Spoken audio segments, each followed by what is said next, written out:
I was 18 years old when I got married. I belonged to a very conservative family, a Baloch family, where good daughters never say no to their parents. My father wanted me to get married, and all I said was, if that makes you happy, I'll say yes. And of course, it was never a happy marriage. Just about after 2 years of getting married, about 9 years ago, I met a car accident.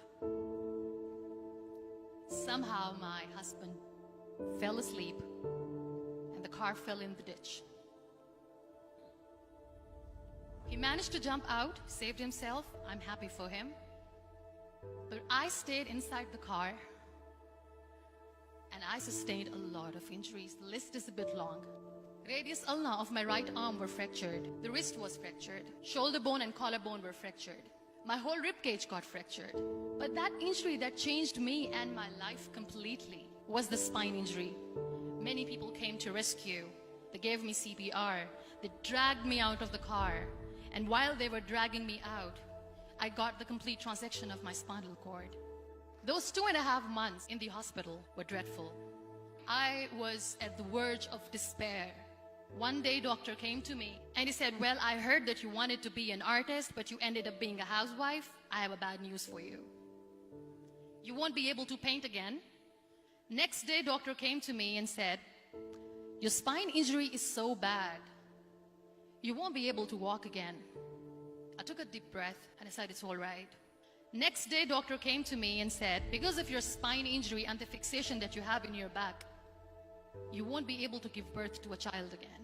That day, I was devastated. I started to question my existence. Why am I even alive? So what kept me going was, one day I asked my brothers, I know I have a deformed hand, but I'm tired of looking at these white walls in the hospital and wearing these white scrubs. Bring me some colors, bring me some small canvas. I want to paint. So the very first painting I made was on my deathbed, where I painted for the very first time. What an amazing therapy it was. Without uttering a single word, I could paint my heart out. I could share my story. People used to come and say, what lovely painting, so much color. Nobody could see the grief in it. Only I could.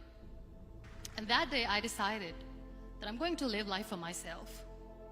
I am not going to be that perfect person for someone. I am just going to take this moment and I will make it perfect for myself.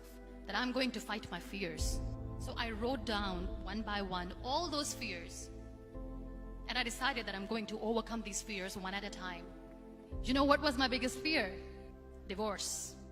But the day I decided that this is nothing but my fear, I liberated myself by setting him free. And I made myself emotionally so strong that the day I got the news that he's getting married, I sent him a text that I'm so happy for you and I wish you all the best. And he knows that I pray for him today. Number 2 was, I won't be able to be a mother again. And that was quite devastating for me. But then I realized there are so many children in the world, all they want is acceptance. So there is no point of crying, just go and adopt one. And that's what I did.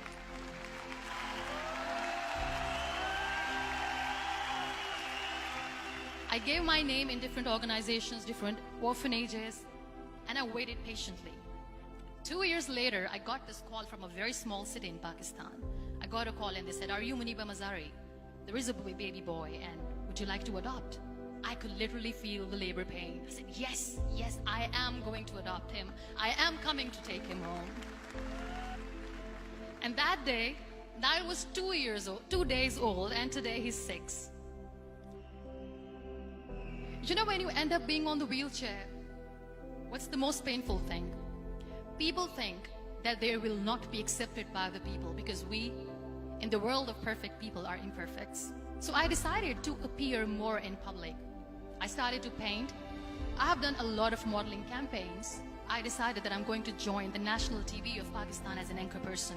I became the National Goodwill Ambassador for UN Women Pakistan, and now I speak for the rights of women, children.